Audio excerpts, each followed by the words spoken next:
Dans cette troisième vidéo, on va voir la suite. C'est le troisième. On a vu le premier vidéo, c'est site isolé avec batterie. Le deuxième vidéo, on a vu site raccordé au réseau, mais c'est-à-dire toute l'énergie est injectée au réseau. On n'a pas de batterie. Cette troisième vidéo, on va voir toujours site raccordé au réseau, mais avec stockage. Qu'est-ce que ça veut dire avec stockage? C'est-à-dire qu'on a une consommation, c'est-à-dire qu'on a une consommation d'électricité. C'est-à-dire que le panneau photovoltaïque alimente un site, c'est-à-dire alimente une résidence ou un endroit, et en même temps, l'énergie en plus est injectée au réseau. L'énergie en plus est injectée au réseau. Pour cette raison, c'est-à-dire pour avoir ce démentionnement, la première des choses, on doit passer à autoconsommation. Autoconsommation. Pourquoi autoconsommation? C'est-à-dire, on va voir, c'est-à-dire puisqu'il y a une consommation c'est-à-dire c'est plus que l'injection au réseau. Quand on passe à autoconsommation, on a l'interface suivante. Dans cette interface, on voit pas de consommation. C'est-à-dire pas de consommation, c'est-à-dire pas de consommation hors le réseau. C'est-à-dire quand on n'a pas de consommation, c'est-à-dire que l'énergie produite par les PV est injectée directement au réseau. L'énergie est directement injectée au réseau. On n'a pas d'énergie, c'est-à-dire on n'a pas de consommateur. C'est-à-dire dans un site isolé, on peut avoir un site isolé, mais il y en a le réseau. C'est-à-dire le réseau passe par cet endroit. Puisqu'il passe par cet endroit, c'est-à-dire ce site peut être alimenté ou bien par PV ou bien par réseau. Quand on dit pas d'autoconsommation, c'est-à-dire que c'est une station ou une centrale photovoltaïque qui injecte toute sa puissance dans le réseau électrique. Il y a dans cette fenêtre ou dans cette interface, on a consommation constante fixe. Consommation constante fixe. Dans le site isolé avec batterie, on a constaté qu'on a fait un calcul de la consommation journalière, pendant la journée. C'est-à-dire pendant la journée. Combien de TV, la puissance du TV, la puissance du réfrigérateur, la puissance des lampes, et on a pris l'ensemble, on a eu la puissance par jour, la puissance consommée par jour. C'est une puissance constante, Pour cette raison, on a la consommation constante fixée. On a valeur mensuelle, la valeur c'est pendant un mois. On a profit journalier, c'est-à-dire un profit journalier. L'essentiel, pour avoir, c'est-à-dire si on veut, c'est-à-dire si notre PV alimente en même temps un site, c'est-à-dire une habitation ou une résidence, et en même temps le reste est injecté au réseau, on doit choisir consommation fixée. Consommation constante fixée. Consommation constante fixée. On aura ce tableau. La première des choses, vous voyez, consommation fixée. C'est-à-dire, on doit préciser, ou on doit fixer notre consommation. C'est en kilowatts, ou bien en kilowattheure par an, ou bien en mégawatts par an. La plupart du temps, on doit la fixer en kilowatts. Mais ici, il y a une remarque. Regardez, ici en bleu, aucune autoconsommation définie. Parce qu'ici, il y a zéro. Et ici, aucune autoconsommation. On doit choisir, c'est-à-dire la valeur qu'on met ici, doit nous donner ici, c'est-à-dire la valeur donnée dans la partie bleue, c'est la consommation journalière. Exemple, on a choisi, par exemple, on a choisi 80 kilowatts crête. C'est la consommation journalière. 80 kilowatts crête. C'est-à-dire, dans cet exemple, on a choisi 80 kilowatts. 80 kilowatts. Ah, ici, on donne une puissance qui nous va donner ici une consommation de 80 kilowatts par jour. Exemple. Vous voyez. Attendez, on va essayer. Je vais faire 3,4. 3,4. Regardez. J'ai mis 3,4, elle m'a donné 81,6.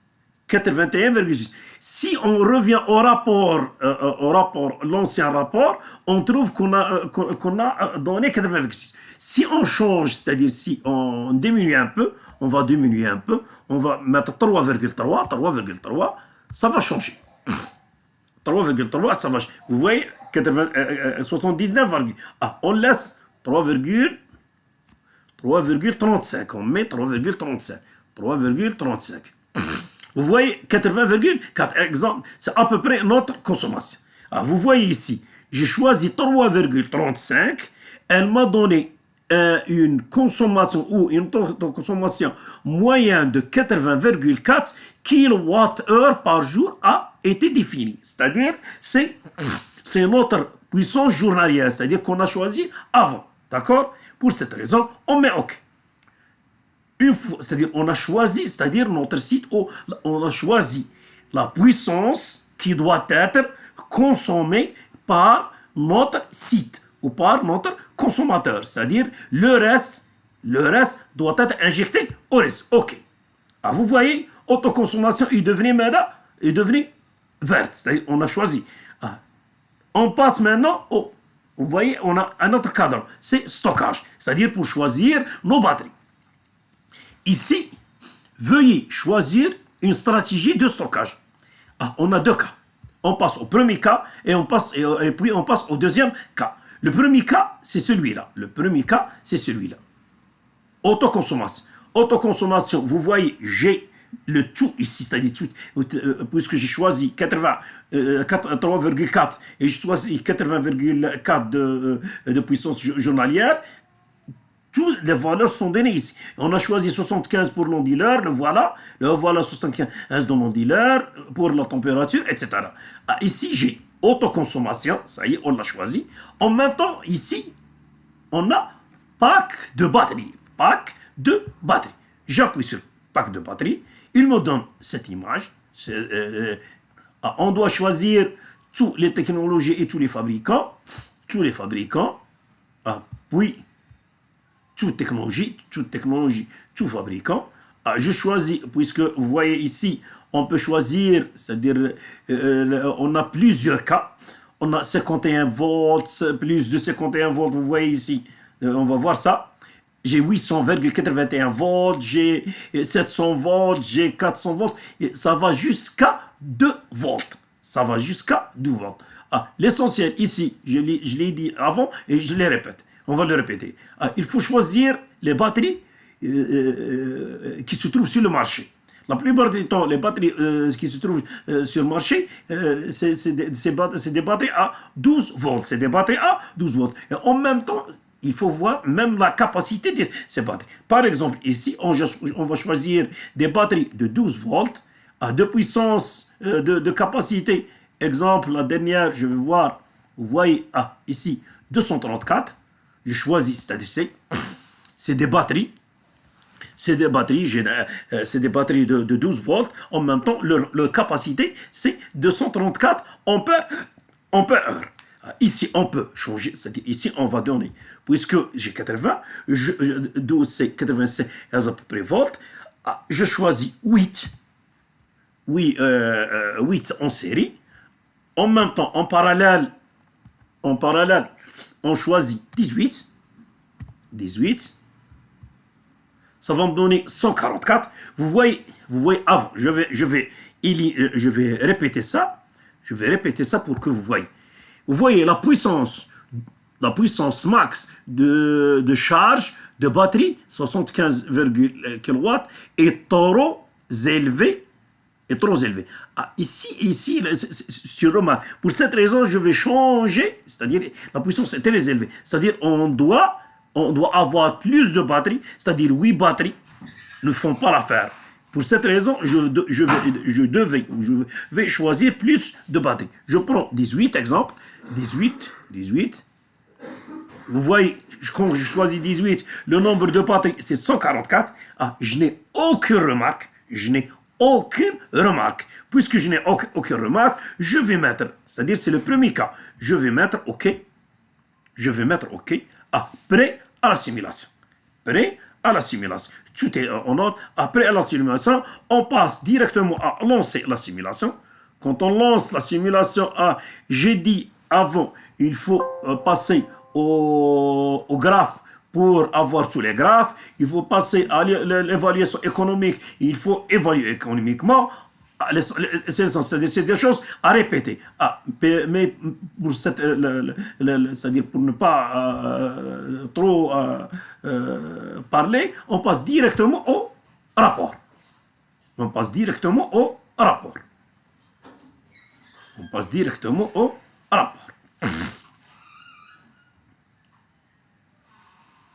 Il est en train de changer le rapport. Il nous a donné un autre rapport.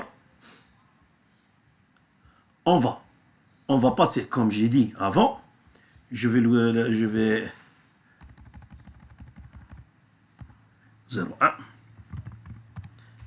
01, save. Donc je peux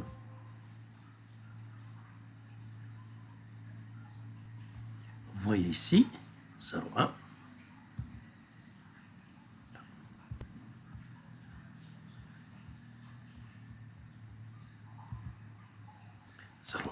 Vous voyez ici, on va voir. Vous voyez ici, on va voir maintenant notre rapport. Toujours c'est Naama, c'est la suite, toujours. 81,6, toujours c'est la suite. Toujours on a la même longitude, altitude, l'inclinaison, l'azimut à 240. Vous voyez ici, 240 unités, elle est restée. Le nombre d'unités, un onduleur. Une chose maintenant et en plus, regardez, pack de batterie, c'est-à-dire ce qui est de nouveau dans ce rapport, ce qu'on a en plus des PV, on a un pack de batterie, c'est-à-dire on a les batteries. On a des batteries. Vous voyez ici, le nombre de batteries, c'est 144 unités, c'est 144 batteries. La tension des batteries, puisque 8 en série, c'est-à-dire 8 batteries en série, c'est 8 fois 12, c'est 96, c'est-à-dire 96. La capacité, c'est 4212 ampères heure. Vous voyez ici, l'indice de performance est toujours grand. L'énergie utile et la fraction de solaire est 100%. Parce que ici, toute l'énergie est employée, toute l'énergie est utilisée. C'est-à-dire ce qui est utilisé dans la consommation normale du consommateur, ce qui reste, il y a les batteries. En même temps, il y a injection au réseau. Vous voyez ici, notre panneau c'est 340, 240 unités, les batteries aussi, la puissance de l'onduleur, les batteries, voilà, 8 fois 18, c'est 144 batteries, etc. Les pertes, les voilà. On passe directement l'indice de performance. On passe ce qui est essentiel. Regardez ici. Ici, on peut lire dans le rapport ce qui s'est écrit. On commence par ici. Énergie champ virtuel au 1 ppt, c'est-à-dire champ virtuel, c'est des pertes, c'est l'énergie du champ. Énergie de sortie de l'ondulaire. L'énergie de sortie de l'ondulaire, vous voyez qu'elle n'a pas changé. Avant, on a vu que c'est 149,7 mégawatts, c'est la sortie de l'ondulaire. Toute cette puissance est injectée au réseau. Maintenant, non. Regardez. Maintenant, on voit, il y a des pertes. Premièrement, il y a des pertes. Mais secondo, vous voyez ici, on va voir ici, attendez, je ne sais pas, mais à des moments donnés, regardez. Regardez, on peut lire un peu. Premièrement, stockage batterie, énergie batterie, bilan global, c'est 8,16% de contribution batterie, c'est-à-dire contribution du réseau. Out batterie, perte ondulaire, distributeur, utilisateur et injection au réseau. C'est-à-dire qu'une partie de l'énergie passe aux utilisateurs et une partie est injectée au réseau. Vous voyez ici, c'est-à-dire ce qui est écrit. Mais si on voit ici, 29,3 à l'utilisateur, c'est-à-dire cette puissance, c'est une puissance du réseau solaire. C'est une puissance du réseau solaire. 29,3 passe à l'utilisateur et 117,2 passe au réseau. C'est-à-dire c'est une injection au réseau. À 23,3 MWh et 117,2 MWh. Si on ajoute ces deux puissances et on les ajoute aussi ces pertes, on va trouver 149,7 MWh. Déjà ici, si on fait un plus, c'est-à-dire plus, c'est 30, c'est 46,2. C'est 46,2. J'ai 49. Si on va faire la somme de ces deux, on va trouver notre puissance. On va trouver notre puissance. Parce que 3 c'est ici, c'est-à-dire 29 plus 117, c'est 246, 246,5,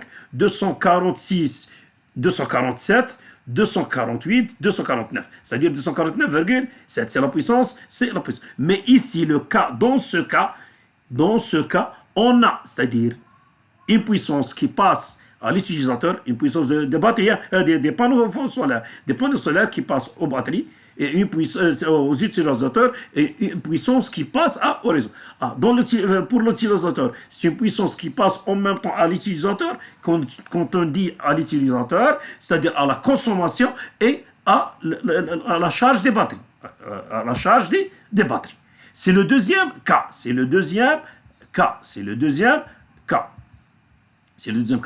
La même chose, les mêmes graphes, distribution de la puissance de sortie, distribution de, c'est-à-dire la puissance ici, la puissance, énergie, incident de référence dans le plan capteur, c'est-à-dire capté par les capteurs solaires, c'est-à-dire c'est la puissance captée par les pertes. Vous voyez ici 76, il y a les pertes, c'est 100% les pertes collecteurs, c'est-à-dire la perte dans le champ, les pertes dans l'onduleur, et le reste c'est la production à la sortie de l'onduleur. Distribution des radiations incidentes, en même temps la température du champ, l'énergie, graphique précédent, l'énergie et tout ça. Et enfin, c'est-à-dire, distribution de la température du champ, la distribution de la température, vous voyez la température, jusqu'à 80%. Et enfin, qu'est-ce qu'on a? On a toujours le coût de l'installation. Notre coût de l'installation, le côté économique. Ça, c'est le deuxième cas. Qu'est-ce que ça veut dire le deuxième cas? On a vu le premier cas, injection directement au réseau. On a vu le deuxième cas, injection au réseau. La première des choses, injection au réseau. Et en même temps, c'est-à-dire le bénéficiement de l'utilisateur. C'est-à-dire qu'une partie de l'énergie passe à le deuxième cas, passe à l'utilisateur et une partie passe au réseau. Maintenant, on va passer à d'autres choses. Vous allez voir. On va passer à l'autre chose. On va fermer ceci, on va fermer cela. On va fermer ici en même temps. Vous voyez ici, c'est le cas. C'est le cas du... puisque on va laisser pour qu'il ne soit pas long, on va laisser on va faire la troisième partie, mais dans un autre vidéo. Merci. Au revoir.